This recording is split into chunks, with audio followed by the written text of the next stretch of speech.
Miarabantsika rehetra amin'ny anaran'i Jesosy ilay tompon'izao rehetra izao. Fitenenana amin'ny fiteny tsy fantatra, Fanontaniana sy Valiny. Izay indray havana ny lohatenin'ity vidéo manaraka ity.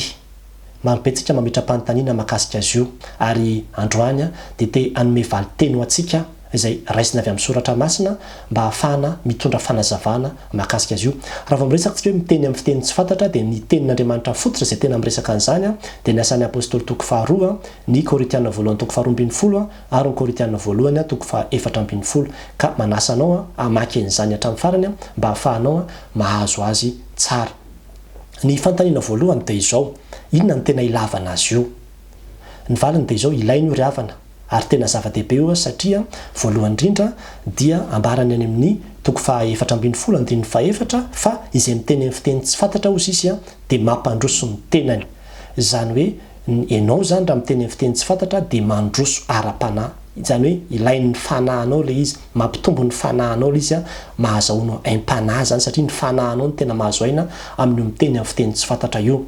Dia ohatr'izay koa ilay miteny amin'ny fiteny tsy fantatra dia fomba iray entina hampitana hafatra anambarana ny zava-miafina ozy izy ao amin'io toko fahaefatra ambin'ny folo io ihany satria ny fiangonana voalohany moa tsy mbola nanana baiboly ohatrantsika ohatran'izao hoe ahafahana mandre ny tenin'Andriamanitra fa dia misy zany ilay olona izay ampitenen'ny fanahin'Andriamanitra. Ilay fiteny tsy fantatra dia misy koa olona ao anatin'ny fiangonana mandika ilay teny tsy fantatra dia lasa azo ilay izy, dia lasa misy zava-miafina zany izay fantatry ny olona indray vokatry ilay hoe fitenenana amin'ny fiteny tsy fantatra io tamin'izany fotoana izany. Dia ohatr'izany koa ilay fitenenana amin'ny fiteny tsy fantatra dia famantarana ozy izy ho an'ny tsy mino fa tsy ho an'ny mino. Raha misy olona tsy mino zany maheno an'ilay izy eo dia tena tonga dia mandresy lahatra azy ilay izy hoe way ohatrany tamin'ny andron'ny apôstôly zao tamin'ny asan'ny apôstôly toko faharoa rehefa niteny tamin'ny fiteny tsy fantatra ny apôstôly dia tonga dia resy lahatra reo le jiosy izay avy any amin'ny toerana samihafa reo way avy any amintsika zany fomba fiteny zany ahoana na izany reto olo reto an'izany ka rehefa natao ny toriteny rehefa nitoroteny Petera tonga dia 3 arivo indray ny bebaka sy resy lahatra natao batisa tamin'io andron'ny Pentekosta io mandresy lahatra koa ilay izy. Ny fanontaniana faharoa dia ny hoe ny olona rehetra ve dia tokony hiteny amin'ny fiteny tsy fantatra daholo, ny kristianina zany tsy ny valiny driavana satria rehefa jerevantsika ny Korintiana voalohany toko faharoa ambin'ny folo dia anankiray amin'ny fanomezam-pahasoavana izay omeny ny fanahy masina io fitenenana amin'ny fiteny tsy fantatra io ary dia ambaro amin'ny andininy faharoa ambin'ny folo izy rehetra ozy izy ireo rehetra ireo ozy izy dia asan'ny fanara ihany. Zany hoe fanahy masina zany no mizarazara ho an'ny kristianina ny hoe ianao miteny amin'ny fiteny tsy fantatra, ianao manasitrana, ianao manao fakakana, ianao maminany, ianao mampianatra fa tsy hoe ao amin'ny fiangonana akory dia mpanasitrana daholo ny ray fiangonana na hoe tsy maintsy ho mpanao fakakana daholo ny ray fiangonana fa zarazaraina ilay izy araka ny sitrapony ozy izy dia mazava ho azy araka izany fa tsy ny kristianina rehetra no tsy maintsy hiteny amin'ny fiteny tsy fantatra fa izay manana ilay fanomezam-pahasoavana ihany. Ary misy fanontaniana petrana mihitsy eo amin'ny andininy faha-telopolo manao hoe manana fanomezam-pahasoavana ho ety manasitrana va izy rehetra, miteny amin'ny fiteny tsy fantatra va izy rehetra ozy izy, mpaminany va izy rehetra? Dia ny valiny dia hoe tsy, izay manana ilay fanomezam-pahasoavana ihany fa tsy ny kristianina rehetra akory. Ny fanontaniana manaraka dia hoe izay miteny amin'ny fiteny tsy fantatra ihany ve no mandray ny fanahy masina? Dia mbola tsy koa ny valiny satria ilay toko faharoa ambin'ny folo teo ihany andininy fahatelo ambin'ny folo dia milaza izy manao hoe fanahy iray ihany nanaovana batisa tsika rehetra ho tena iray na jiosy na jentilisa na andevo na tsy andevo ary isika rehetra ozy izy dia efa nampisotroana ny fanahy iray. Nefa eo ambony eo izy arak'ilay fanontaniana izay nivalintsika teo dia hoe tsy isika rehetra no miteny amin'ny fiteny tsy fantatra. Ny dikan'izay tsy hoe izay miteny amin'ny fiteny tsy fantatra ihany mandray ny fanahy masina fa izay olona rehetra ny vita batisa ireo no nandray ny fanahy masina zany. Ary misy amin'ireo mety tsy hiteny amin'ny fiteny tsy fantatra mihitsy satria tsy manana izay fanomezam-pahasoavan'izay izy. Ka raha isan'izany ianao dia aza malahelo, aza matahotra hoe fa maninona ny kristianina nefa tsy miteny amin'ny fiteny tsy fantatra fa tsy fanomezam-pahasoavanao fotsiny zany ilay izy izay ny dikany. Ary ilay miteny amin'ny fiteny tsy fantatra dia conséquence zany hoe vokatra. Rehefa ao anatinao ny fanahy masina dia entina maneho ilay asan'ny fanahy masina ny fitenenanao amin'ny fiteny tsy fantatra fa tsy hoe condition, tsy fepetra io, tsy hoe rehefa miteny vao mandray ny fanahy masina. Dia indrindray moa izy avadiny olona batisa ny fanahy masina satria izay mihitsy ny fanontaniana manaraka hoe nahoana ary tamin'ny andron'ny Pentekote no tonga dia izy rehetra tao izay niangona nandray ny fanahy masina daholo dia niteny tamin'ny fiteny tsy fantatra daholo. Zao aloha ravana ny tsara fantatsika tsy zavatra nitranga tamin'ny Pentekosta koa dia tsy maintsy hitranga amin'izao fotoana izao fa tadio tsara fa izay rehetrarehetra tao koa dia nisy lehilahy nafy daholo teny ambony lohan'izy rehetrarehetra.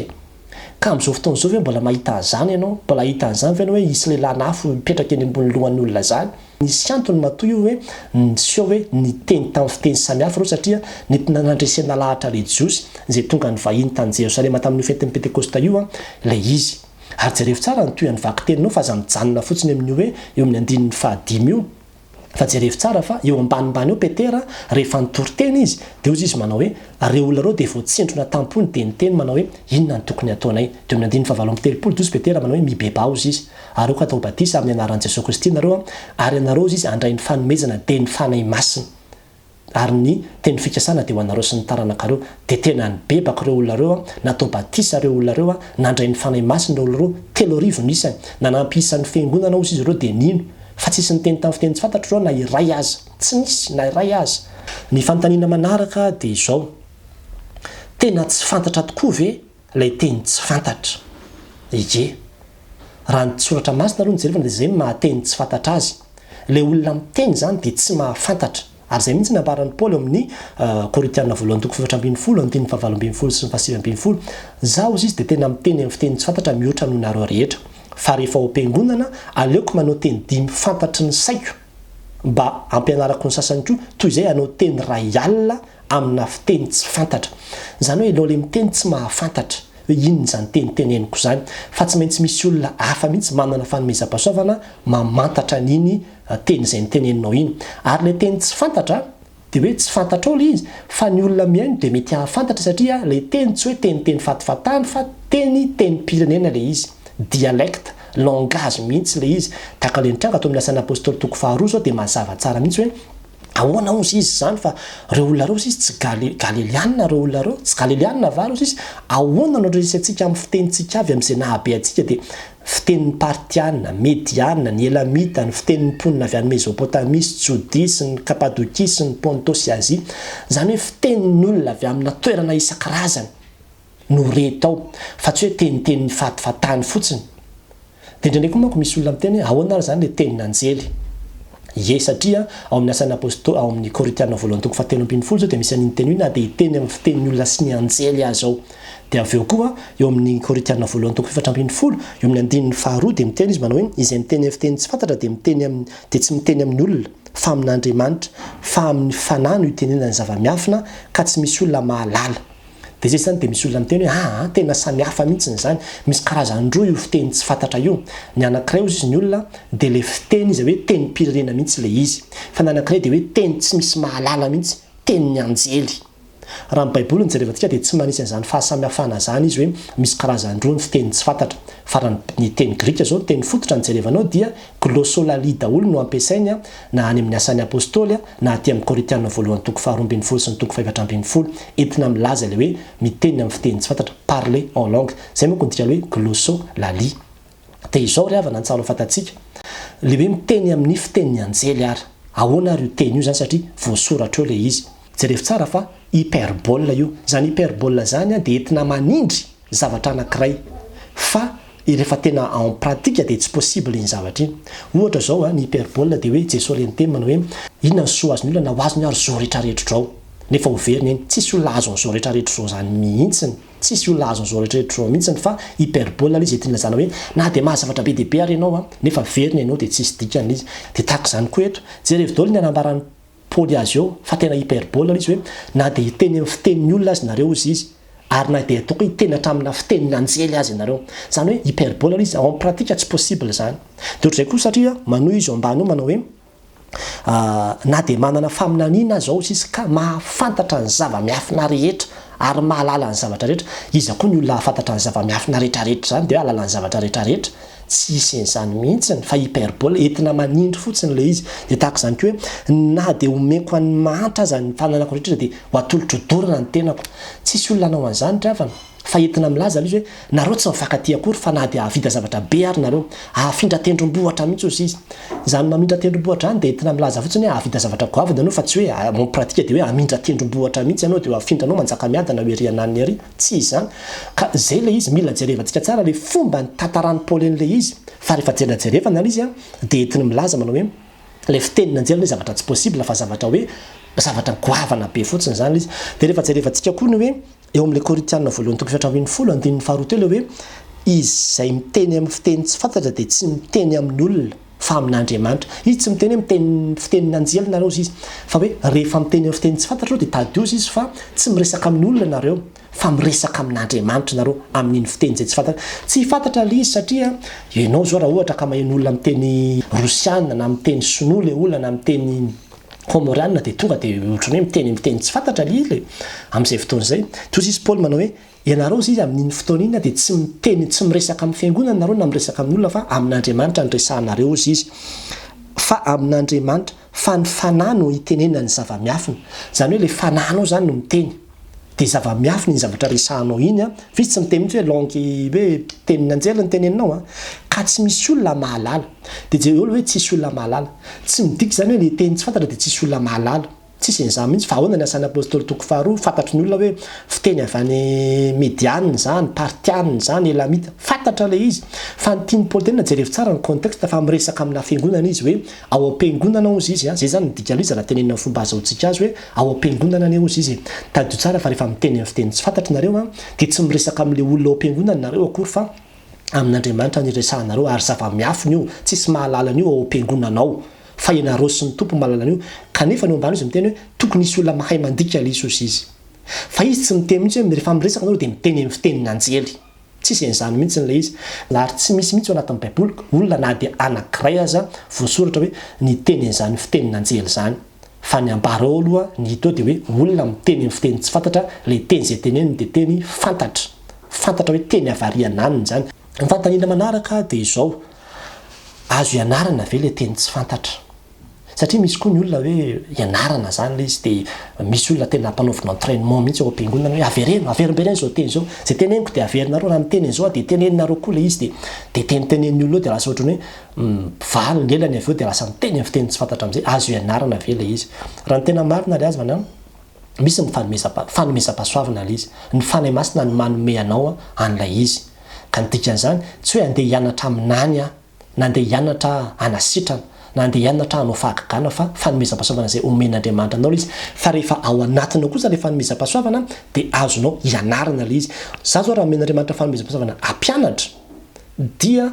mianatra amin'izay rehefa avy eo ahafahako mampiasa an'iny sy mampitombo an'iny fanomezam-pahasoavana iny fa tsy hoe andeha hianatra mba hahatonga na anana le fanomezam-pahasoavana fa omena aloha dia rehefa nomena le izy avao mianatra an'le izy. Ny dikan'izay tsy hoe andeha ianaranao le izy dia hoe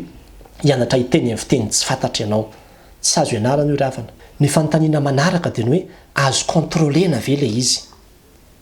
zany hoe rehefa miteny amin'ny fiteny tsy fantatra ve ianao dia tonga dia tsy voafehanao ve zany ny vatanao na ny vavanao fa dia hoe misosa ho azy fotsiny anao dia tsy voakontrolenao mihitsy zany ny tenanao ao anatin'izay. Ny fanahin'Andriamanitra zay mitoetra ao anatintsika dia fanahiny fahonoana tena izany nambaran'ny tenin'Andriamanitra ary ny vokatry ny fanahy masina dia fahonoana tena. Manana fahonoana tena ianao fa tsy ohatran'ireny ny olona mianjaka reny. Ny olona mianjaka dia zao hoe ihetsehan'le fanahy izy dia tonga dia tsy tompony tena fa tonga dia en extase dia miteniteny zay zavatra teninao dia tsy mahatsiaro tena. Tsy ohatran'izany ny kristiana fa ny kristiana zay itoeran'ny fanahin'Andriamanitra dia manana saina vory tsara ianao miteny an'le izy ianao dia miteny mihitsy satria fanahy masina ny mampiteny anao an'iny teny iny fa azonao atao tsara mihitsy ny contrôle-ny hoe hijanona aloha na hoe tsy teny aloha satria hozy Paoly amin'ny Korintiana voalohany toko fiatrambin'ny folo hoe raha ohatra izy ao anatin'ny fiangonana ka misy olona maromaro miteny amin'ny fiteny tsy fantatra dia aoka mba olona anankiroa na telo ihany no miteny ary ireo olona roa na telo miteny ireo dia atao mifandimby miteny ozy izy. Za mihitsy ny ambarany anazy eo ozy izy manao hoe raha misy tsindrin'ny fanahy eo am-pipetrahana dia aoka angina kosa ny voalohany. Jerevana zany hoe raha manao miteny amin'ny fiteny tsy fantatra eo ianao zany dia misy hafa indray tsindrin'ny fanahy dia ampitenen'ny fanahy dia tokony angina aloha le voalohany fa tsy hoe izy foana zany no midongisehatra eo. Zany hoe misy fomba fandaminana ohatran'izany azo atao tokony angina tokony mipetraka tokony misy alefa tsirairay azo kontrolena ohatran'izany le izy fa tsy hoe tonga dia hoe eo mpanovana fampivavahana eo dia tonga dia misy olona tonga dia miteny amin'ny fiteny tsy fantatra tsy azo tazomina mihitsy ny fotsiny ao anatin'izy io fa azonao kontrolena tsara le izy. Ohatran'ny fanomezam-pahasoavana rehetrarehetra ihany io ohatra hoe manasitrana zao dia azonao kontrolena tsara zany eto hanasitrana. Ny fanontaniana manaraka dia ny hoe inona ny mahasamihafa ny kristianina tsy miteny sy miteny amin'ny fiteny tsy fantatra. Tsy misy ry havana. Misy olona mieritreritra ny tenany hoe spirituel kokoa izy satria miteny amin'ny fiteny tsy fantatra dia misy indray ny olona sasany mieritreritra ny tenany hoe satria izy tsy mbola niteny tamin'ny fiteny tsy fantatra dia mbola kristianina deuxième catégorie izy zany tsisy an'izany fa mitovy daholo satria ny fanahy masina ny no mizara an'io e ary izay mihitsy natonga ny Paoly nanome ohatra amin'ny Korintiana voalohany toko 12 hoe isika na dia maro izy dia tena iray ihany vatana iray ihany ao amin'ny Kristy ka ny sasany maso ny sasany vava ny sasany sofina izay nentin'ny nanoarana ilay fanomezam-pahasoavana izay ananantsika ka tsy hita mihitsy hoe ny maso ny lehibe kokoa noho ny vava na ny tanana ny lehibe kokoa noho ny tongotra fa miara-miasa daholo reo entina ampandrosoana ny fiangonana dia tahak'izay koa ny fanontaniana manaraka azo atao ve izany ny mangataka hoe ataovy miteny amin'ny fiteny tsy fantatra ry tompo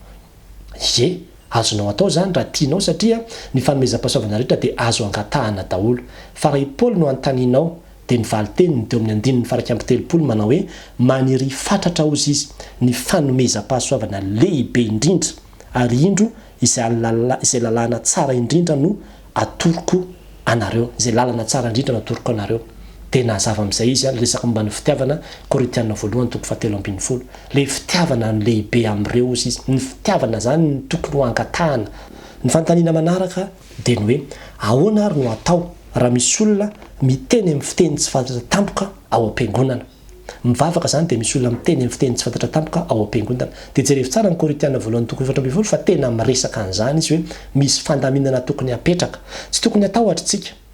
zavatra tsara zany ary tsy tokony apatahotra hoe fa ahoana koa ty miteny amin'ny fiteny tsy fantatra tampoka atao am-piangonana ity na fiangonana iny na fiangonana dia tsy tokony atahotra ny amin'izany tsika saingy zao voalohany aloha raha ohatra ka tsy misy olona afaka andika ilay teny tsy fantatra izay ataon'iny olona iny dia aleo ilay olona ampanginina aleo izy ampanginina zany hoe tenenina tsotra izy zany hoe tsy mandrara ny fitenenanao amin'ny fiteny tsy fantatra mihitsy fa ny fiteny tsy fantatra araka ny ambaran'ny Korintiana voalohany toko 4:12 dia zao hoe ho anao ilay izy resaka ataonao amin'Andriamanitra izy ka raha ohatra ka tsisy olona afaka andikan'ilay izy dia ianao rehetra zany mahazo tompony amin'ilay izy dia aleo rehefa any trano ianao rehefa ianao manokana dia miteny an'io ianao fa manjary misy korotana lasa tsy concentré ny olona anatin'ny fampam-pivavahana ary zay mahatonga izy hoe azo contrôlena tsara ohatran'izany ilay izy dia zay zany fa raha misy olona ohatra zany hoe miteny amin'ny teny tsy fantatra tampoka ao dia tonga dia miteny rosianina izy nefa misy olona avy any Rosia koa mivavaka ao dia tonga dia fantan'ilay teny dia amin'izay fotoan'izay tokony avela hiteny izy zany ahafahana maheno inona ilay zavatra teneniny satria misy olona afaka nandika zany ilay teny tsy fantatra amin'izay fotoan'izay dia tsisy olana mihitsy n'ilay izy dia nefa dia zao koa misy fantaminana zany tokony atao fa tsy hoe eo anatin'ny fotoana ny toriteny dia tonga anao dia hiteny amin'ny fiteny tsy fantatra be eo dia déconcentré daholo ny olona dia nefa ianao rery ny mahazo tombony zay ny teneniko hoe ny teny tsy fantatra dia ho anao rery os izy ny mahazo tombony amin'iny fa tsy ho an'ny fiangonana raha tsy hoe misy mpandika ilay izy dia amin'izay fotoan'izay tokony angina koa anao zany fa manjary hiteraka fikorotana be ao am-piangonana ilay izy amin'izay fotoan'izay dia tsy ny olona rehetra ny tokony hiteny amin'ny fiteny tsy fantatra veriko ihany osy Paoly fa tokony olona roa na telo ihany raha be indrindra zany dia tsy arahan'ny olona zany nefa zany tena voasoratra noara sur blanc anatin'ny Baiboly mihitsy tokony olona roa sy telo ihany dia mifandimby rehefa ao anatin'ny fiangonana rehefa ao amin'ny fiangonana ao zay fa za tsy miteny hoe tsy mahazo miteny amin'ny teny tsy fantatra fa any ambadika any ianao osy Paoly zaho izy miteny tsy fantatra mihoatra n'olona rehetra fa rehefa ao am-piangonana zany hoe rehefa ao amin'ny fiangonana rehefa miaraka amin'ny olona ao izy dia aleoko teny dimy fantatry ny olona ndresahako toy izay anao teny ray alina izay teny amin'ny fiteny tsy fantatra dia mampitrapitra ilay olona tsiny inona ary izy zany ahoana ary izy zany ilay olona vaovao indrindrandrindra dia variana hoe aiza ary izy zany zato tsy mba miteny dia lasa mahatsiaro latsa-danja izy na hoe mieritreritra anareo izy hoe miteny amin'ny rivotra zany mihitsy ny ambarany eo lasa ohatry hoe miteniteny foana nareo izy dia mampiembotra indray ilay izy amin'izay fotoan'izay zany rehetra zany mila fantarina daholo ary ny lehibe indrindra dia izao hoe izay olona miteny amin'ny fiteny tsy fantatra ve dia avy amin'ny fanahy masina daholo tsy io ny tena mila tandremantsika avana fa ny tenin'Andriamanitra dia miteny mihitsy hoe aza mino ny fanahy rehetra ozy izy ao toetra ny fanahy satria tadio tsara fa ny devoly dia manao copie coller ny fanomezam-pahasoavana rehetrarehetra izay omen'Andriamanitra izy rendresaka hoe fahagagana reny dia manao andreny koa izy misy olona koa mitsangana dia ohatrany hoe mahay manao fahagagana nefa devoly manao fahagagana amin'ny alalan'iny olona iny misy olona koa dia maminany nefa dia devoly miasa ao anatin'iny io miteny amin'ny fiteny tsy fantatra io dia tena mitentsika fa tena misy kopien'ny devoly io dia lasa misy olona koa ohatrany hoe miteny amin'ny fiteny tsy fantatra tsy hita hoe inona ilay zavatra teneniny dia mieritreritra izy hoe miteny amin'ny fiteny tsy fantatra aza tonga dia mino ary manaraka izany dia zao itsika efa manana ny tenin'Andriamanitra Karaha misy olona zany miteny amin'ny fiteny tsy fantatra manambara hoe teny avy amin'ny fanahy dia mbola tsy maintsy jerevana amin'ny tenin'Andriamanitra hoe mifanaraka amin'ny tenin'Andriamanitra ve zany zavatra lazainy sasany tsy mifanaraka amin'ny tenin'Andriamanitra fa tsy tonga dia hoe satria nisy niteny tamin'ny fiteny tsy fantatra dia azonay ny dikany fa teny rosianina izy ohatra dia nisy nandika izy dia tonga dia hoe raisina avy hatrany mbola zahana toetra mbola entinao amin'ny tenin'Andriamanitra mbola dinihana lalina aloha iny vao azo hoe